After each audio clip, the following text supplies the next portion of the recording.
Jiang grandpa से कहती कि ग्रैंडपा मैं आपको कुछ बताना चाहती हूँ अपने और चैंग के बारे में। कि मैं और चैंग और तभी उसे अचानक से किसी का कॉल आ जाता है और वो कॉल उसे हॉस्पिटल से आया होता है।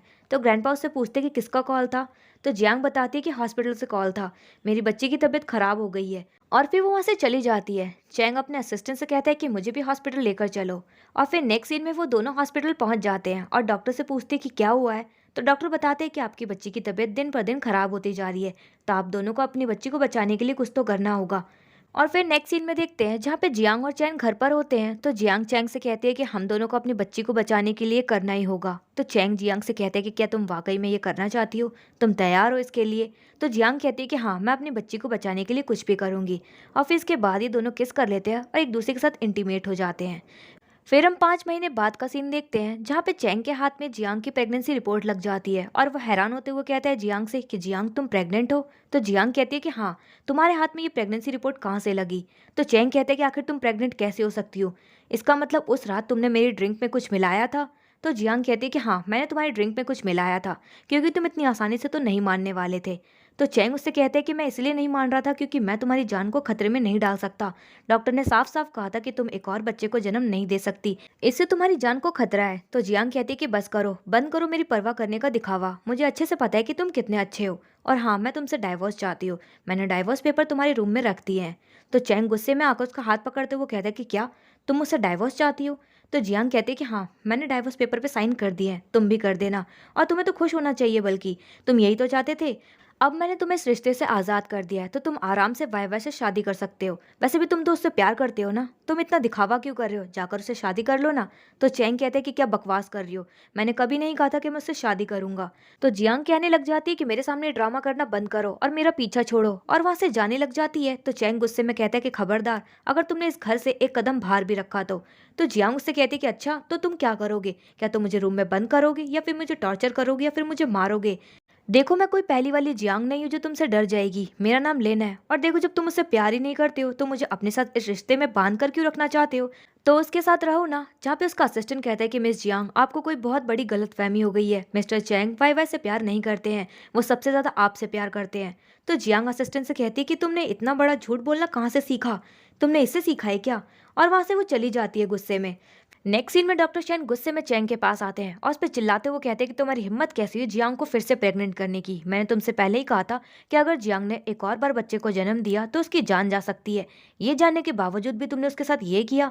मुझे तो लगता था कि तुम जो है जियांग से धीरे धीरे प्यार करने लगे हो, तुम सुधरने लगे हो, लेकिन मुझे नहीं लगता कि तुम उससे बिल्कुल भी प्यार करते हो। जहाँ पे चैंग उससे कुछ भी नहीं बोल रहा होता है, वो बस चुपचाप बैठकर सुन रहा होता है। वहीं पे डॉक्टर शेन चैंग को वार्न करते हुए कहते कि अगर मेरी बहन जियांग को कुछ भी हुआ तुम्हारी वजह से तो मैं तुम्हें नहीं छोड़ूंगा, याद रखना चैंग। और वहां से चले जाते हैं। फिर वहीं पे चैंग अपने असिस्टेंट से कहते हैं कि न्यू डाइवर्स पेपर तैयार करो विद एग्रीमेंट्स के साथ। और फिर अगले सीन में चैंग जियांग के घर पहुंच जाता है। तो जियांग चैंग से कहती है कि क्या तुम ग्रैंडपा से मिलने आए हो। तो ग्रैंडपा जो है उनकी तबीयत खराब है, अगर तुम्हें कुछ काम है तो मुझे बताओ। चैंग उसे डाइवर्स पेपर देते हुए कहते हैं कि मैंने न्यू डाइवर्स पेपर अग्रीमेंट्स के साथ बनवाए, तुम इन्हें एक बार पढ़ लो। वहीं पे जियांग कहती कि ठीक है, और फिर वो जो डाइवर्स पेपर्स को पढ़ने लग जाती है। तो उसमें लिखा होता है कि चैंग ने अपनी आधी प्रॉपर्टी जियांग के नाम कर दी है। तो वहीं पे जियांग काफी हैरान होती है और चैंग से कहती है कि सॉरी, मैं ये प्रॉपर्टी नहीं ले सकती, मुझे इसकी जरूरत नहीं है। तो चैंग कहता है कि तुम्हारे लिए नहीं, ये मेरे बच्चों के फ्यूचर के लिए है। तो जियांग कहती है कि ठीक है, और वो फिर से पेपर्स को पढ़ती है। तो उसमें लिखा होता है कि जियांग जब तक बच्चे को जन्म ना दे दे तब तक वो चैंग के साथ उसके घर पर रहेगी, ताकि चैंग उसका अच्छे से देखभाल करे। ये पढ़ने के बाद जियांग गुस्से में कहती है चैंग से कि ये क्या लिखा हुआ है इसमें। तो चैंग उससे कहते कि क्या मुझे बताने की जरूरत है। तो जियांग कहती कि इसमें ये लिखा हुआ कि मैं तुम्हारे साथ रहूंगी, आखिर मैं तुम्हारे साथ क्यों रहूंगी, मेरे पास मेरा खुद का घर है जब। तो चैंग कहता है कि तुम्हें ये बात माननी होगी, अगर तुमने ये बात नहीं मानी तो तुम जो डाइवोर्स पेपर पे सिग्नेचर नहीं कर सकती। जियांग चैंग से कहते कि मैं ग्रैंडपा को क्या बताऊंगी। तो चैंग कहते कि क्या तुम्हारे लिए इतना ज्यादा मुश्किल हो रहा है ये बताने में कि तुम जो मेरी वाइफ हो, या फिर तुम्हें इस वजह से प्रॉब्लम है कि मैं जो डिसेबल हूँ, मैं चल फिर नहीं सकता, तुम्हारा ध्यान नहीं रख सकता अच्छे से। तो जियांग कहती कि नहीं, ऐसा बिल्कुल भी नहीं है, तुम गलत सोच रहे हो। और वहीं पे फिर वो चैंग से कहती कि ठीक है, मैं तुम्हारे घर रहने के लिए तैयार हूँ, लेकिन मेरी एक शर्त है। तो चैंग उससे कहते कि क्या शर्त है। जियांग कहती कि हम दोनों साथ में जरूर रहेंगे, लेकिन हम दोनों जो है एक दूसरे की लाइफ में बिल्कुल भी इंटरफेयर नहीं करेंगे। चैंग कहते हैं कि इसका मतलब क्या है। तो जियांग उससे कहती कि तुम कोई अपने लिए अच्छा सा पार्टनर ढूंढ सकते हो और उस दौरान मैं भी अपने लिए कोई पार्टनर ढूंढ सकती हूँ। तो चैंग कहते कि क्या बकवास कर रही हो, तुम मेरे होते हुए किसी दूसरे आदमी को अपने लिए ढूंढोगी। तो जियांग कहती कि इसमें गलत क्या है। चैंग कहता है कि मैं इसके लिए तैयार नहीं हूँ। तो जियांग कहती कि तो फिर मैं भी तुम्हारे घर नहीं जाऊंगी। और वहीं पे फिर जियांग की जिद के आगे चैंग मान जाता है। तो जियांग भी कहती कि ठीक है, मैं भी जो अपने ग्रैंडपा को बताकर आती हूँ।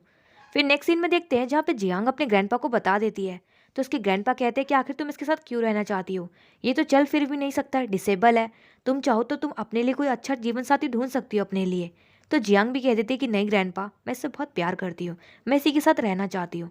और अपने मन में सोच रही होती है लेकिन वो इंसान मुझसे बिल्कुल भी प्यार नहीं करता है, और इस बात का पता मैं अपने ग्रैंडपा को नहीं लगने दूंगी। अगर उन्हें पता लगेगा तो उन्हें मेरे लिए काफी बुरा लगेगा। वहीं पर उसके ग्रैंडपा कहते हैं कि ठीक है, तुम उसके साथ जाकर रह सकती हो, लेकिन हाँ, अगर तुम्हें वहां पर अच्छा ना लगे तो तुम अपने घर कभी भी वापस आ सकती हो। और फिर हम अगले ही सीन में देखते हैं जहाँ पे डॉक्टर शेन जियांग को चैंग के घर लेकर पहुंच जाते हैं। तो चैंग डॉक्टर शेन से कहते हैं कि अरे डॉक्टर शेन, आप भी यहाँ पर आए हैं। तो डॉक्टर शेन कहते हैं कि हाँ, ग्रैंडपा ने मुझसे स्पेशली कहा है कि जियांग जिस घर में जाकर रहने वाली है, मैं उस जगह को अच्छे से जाकर चेक कर आऊं। तो चैंग अपने असिस्टेंट से डॉक्टर शेन को घर दिखाने के लिए कहता है, और फिर डॉक्टर शेन असिस्टेंट के साथ चले जाते हैं। वहीं पे जियांग चैंग से कहती है कि मैं अपने भाई की तरफ से तुमसे माफी मांगती हूँ। तो चैंग जियांग से कहता है कि इसमें माफी मांगने वाली कौन सी बात है, वो तुम्हारा भाई है, उसे तुम्हारी चिंता है। और फिर इसके बाद डॉक्टर शेन नीचे आते हैं और चैंग से कहते हैं कि सब कुछ ठीक है, लेकिन हाँ, मैं भी जैसी घर में रहूंगा, लेकिन जियांग के साथ वाले रूम में। तो जियांग हैरान होते हुए डॉक्टर शेन से कहते हैं कि आप यहाँ पे क्यों रहेंगे भाई मेरे साथ। तो डॉक्टर शेन कहते हैं कि इसमें क्यों का क्या मतलब है, मैं यहाँ पे तुम्हारी सेफ्टी के लिए रहूंगा, क्योंकि मुझे इस आदमी पे बिल्कुल भी भरोसा नहीं है। और वहीं पे फिर डॉक्टर चैंग और जियांग मान जाते हैं डॉक्टर शेन को वहाँ रहने के लिए। और फिर तभी यहाँ पे वाई वाई आ जाती है। तो वाई वाई को देखकर जियांग कहती है कि तुम यहाँ पे क्या कर रही हो। तो वाई वाई कहती है कि मैं यहाँ पे अपनी कुछ चीज लेने आई हूँ, और वैसे भी ये घर अभी भी मेरा ही है। तो चैंग उससे कहता है कि अपनी चीज उठाओ और जल्दी से यहाँ से निकलो। और फिर नेक्स्ट सीन में जियांग डॉक्टर शेन और चैंग से कहती है कि मैं आप दोनों से एक बात कहना चाहती हूँ, कल से मैं ऑफिस जाने वाली हूँ। जहाँ पे डॉक्टर शेन कहते हैं कि क्या कह रही हो तुम प्रेग्नेंट हो, तुम नहीं जा सकती। तो जियांग कहती है कि क्यों नहीं जा सकती, मैं जा सकती हूँ। वैसे भी ग्रैंडपा ने सब कुछ मुझे सौंप दिया है, वो चाहते हैं कि मैं कंपनी को संभालूं। हाँ, मुझे पता है कि मैंने ये काम कभी भी नहीं किया, लेकिन मैं ये काम करना चाहती हूँ, और मैं चाहती हूँ कि ग्रैंडपा अब रेस्ट करें। तो इसीलिए मैं कल ऑफिस जाने वाली हूँ। जहाँ पे डॉक्टर शेन कहते हैं कि मैंने कहा ना, तुम नहीं जा सकती, तुम प्रेग्नेंट हो, तुम्हें अभी इस टाइम अपनी हेल्थ पर ध्यान देना चाहिए, इसलिए तुम कहीं नहीं जाओगी, वो सब मैं संभाल लूंगा। तो जियांग कहते हैं कि भाई आपको ऐसा क्यों लगता है कि मैं कुछ भी नहीं संभाल पाऊंगी, मैं ऑफिस जाना चाहती हूँ। तो डॉक्टर शेन गुस्से में कहते हैं कि ठीक है, तुम्हें जो करना है करो, क्योंकि तुम मेरी बात तो मानने वाली हो नहीं। वहीं पे डॉक्टर शेन नाराज हो जाते हैं। तो जियांग अपने भाई को मनाते हुए कहती कि मुझे माफ कर दो भाई, मुझे आपसे ऐसे बात नहीं करनी चाहिए थी।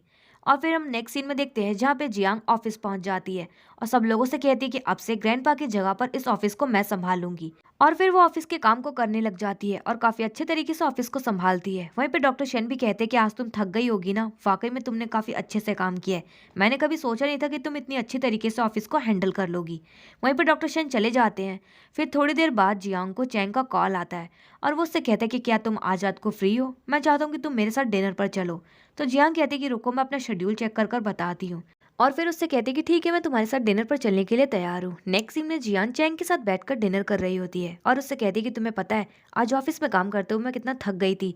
वाकई में ऑफिस का काम संभालना बहुत ज्यादा मुश्किल है, और मैं तो ये सोच रही थी कि तुम कैसे ऑफिस का काम संभाल लेते हो। वाकई में तुम बहुत ज्यादा कमाल के हो, मैं तुम्हारे जैसा बिल्कुल भी नहीं कर सकती। तो चैंग कह रहा है कि बस करो, मेरी इतनी भी तारीफ मत करो, और वैसे भी आज तुम्हारा पहला दिन था, तुम भी जो है धीरे धीरे काम करना सीख जाओगी। और फिर बातों ही बातों में उससे कहता है कि वैसे मैंने सुना था कि तुम जो है आज मिस्टर गू के साथ डिनर पर जाने वाली थी। तो जियांग कहती है कि तुम्हें कैसे पता इसके बारे में, क्या तुम मेरी जासूसी करवा रहे हो। तो चैंग उससे कहता है कि ऐसा कुछ भी नहीं है, तुम गलत सोच रही हो, मिस्टर गू मेरा दुश्मन है, मैं नहीं चाहता कि मेरी वजह से वो तुम्हें नुकसान पहुंचाए, वो कुछ भी कर सकता है। तो जियांग गुस्से में कहते कि बस करो, मुझे नहीं सुनना कि मिस्टर गू कैसा है कैसा नहीं है, और तुमने मुझे यहाँ डिनर के लिए बुलाया था ना, तो तुम मुझसे कैसी बातें कर रहे हो। अच्छा खासा मेरा मूड था, तुमने खराब कर दिया, आइंदा मुझे कभी भी अपने साथ डिनर पर मत बुलाना। गुस्से में इतना बोलकर चली जाती है। वहीं पे असिस्टेंट कहता है कि बॉस, आपने मिस जियांग को मिस्टर गू का सारा सच क्यों नहीं बताया। तो चैंग कहता है कि रहने दो, वैसे भी वो मेरी बातों पे भरोसा नहीं करने वाली है, और हाँ, तुम जियांग पे नजर रखो, मैं नहीं चाहता कि वो आदमी जो है उसको कुछ भी नुकसान पहुंचाए। और फिर हम अगले दिन देखते हैं जहाँ पे चैंग और जियांग बैठकर नाश्ता कर रहे होते हैं। जियांग चैंग से कहती है कि तुम्हारी टाई खराब हो रही है। तो चैंग उसे ठीक करने लग जाता है। जियांग कहती है कि लाओ मैं ठीक कर देती हूँ, और उसकी टाई को ठीक कर रही होती है। तो चैंग उसकी तरफ देखकर मुस्कुरा रहा होता है। जियांग उसको देखकर कहती है कि तुम आखिर हंस क्यों रहे हो मुझ पर। तो चैंग कहता है कि कुछ भी नहीं, बस तुम आज पहली बार मेरी टाई ठीक कर रही हो। तो जियांग कहते हैं कि मैं तो जिंदगी भर तुम्हारी टाई ठीक करते रहना चाहती हूँ। तो चैंग कहते हैं कि देखो तुम डरो मत, मैं तुम्हारे लिए एक बेस्ट डॉक्टर ढूंढूंगा तो तुम्हें बिल्कुल ठीक कर देगा, फिर तुम जिंदगी भर मेरी टाई ठीक करते रहना। तो जियांग कहते हैं कि मैंने कब कहा कि मैं तुम्हारी टाई ठीक करते रहना चाहती हूँ। तो चैंग कहते हैं कि अच्छा, और वहीं पे चैंग और जियांग एक दूसरे के साथ हंस रहे होते हैं और काफी खुश होते हैं। चैंग कहते हैं कि चलो मैं तुम्हें ऑफिस छोड़ देता हूँ।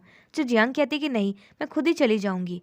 फिर जियांग मिस्टर गू से मिलने गई होती है, तो मिस्टर गू उसके और चैंग के बारे में सवाल करते हुए कहता है कि मैंने सुना है कि आप दोनों अभी भी साथ रह रहे हैं, क्या ये बस सच है? तो जियांग कहते हैं कि मिस्टर गू, हम यहाँ पे काम की बात करने आए, ना कि पर्सनल लाइफ के ऊपर डिस्कस करने आए, तो प्लीज़ आप काम की ही बात करें। तो मिस्टर गू कहते हैं कि ठीक है, हम काम की बात करते हैं।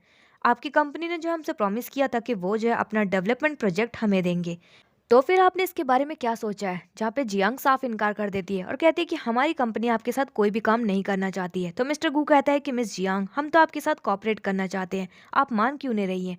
तो जियांग कहती है कि क्योंकि आप हमारे साथ काम करने के लायक नहीं है। तो मिस्टर गू जियांग से कहते हैं कि ठीक है, ये तो हम मीटिंग वाले दिन देख लेंगे कि शेयर होल्डर्स ये प्रोजेक्ट किसको देंगे। फिर इसके बाद जियांग अपने घर पर होती है, सो रही होती है, और तभी उसे एक बुरा ख्वाब आता है। ख्वाब में वो काफी डर जाती है। चैंग उसके पास आता है और उससे पूछता है कि क्या हुआ है। तो जियांग डरते हुए कहती है कि किसी ने मेरे बच्चे को मार दिया है, कोई है जो मेरे बच्चे को नुकसान पहुंचाना चाहता है। तो चैंग कहते हैं कि तुम डरो मत, ये तुम्हारा बुरा सपना था और मैं हूं ना तुम्हारे साथ। और वहीं पे वो जियांग को गले लगा लेता है। और फिर अगले दिन चैंग डॉक्टर शेन को बताते हुए कह रहा होता है कि मुझे लगता है कि जियांग की मेंटल हेल्थ ठीक नहीं है, वो दिन पर दिन बहुत ही अजीब सा बिहेव करने लगी है। तो डॉक्टर शेन कहते हैं कि हाँ, ये बात मैंने भी नोटिस की है, मैं उसके लिए एक अच्छा डॉक्टर ढूंढने की कोशिश करता हूँ। और तभी अचानक से उन दोनों को जियांग के चिल्लाने की आवाज आती है। वो दोनों काफी डर जाते हैं और भागते हुए उसके रूम में जाते हैं। वहीं पे जियांग ने जो है कांच का गिलास भी तोड़ रखा होता है और वो काफी घबराई हुई होती है, और चैंग से कहती है कि कोई है जो मेरे बच्चे को मारना चाहता है और वो वहाँ छिपा हुआ है। वहीं पे असिस्टेंट चेक करता है तो वो बताता है कि बॉस वहाँ पे कोई भी नहीं है। और वहीं पे फिर चैंग जियांग को शांत करते हुए कहता है कि तुम्हारा वहम है, मुझे लगता है कि तुम्हारी तबीयत जो है अभी ठीक नहीं है, तुम जो है ऑफिस का काम कर कर थक गई हो और मुझे लगता है कि तुम्हें आराम करना चाहिए, तुम ऑफिस कैसे जाओगी? तो जियांग कहती है कि नहीं, आज बहुत बड़ी मीटिंग है, मुझे जाना ही होगा।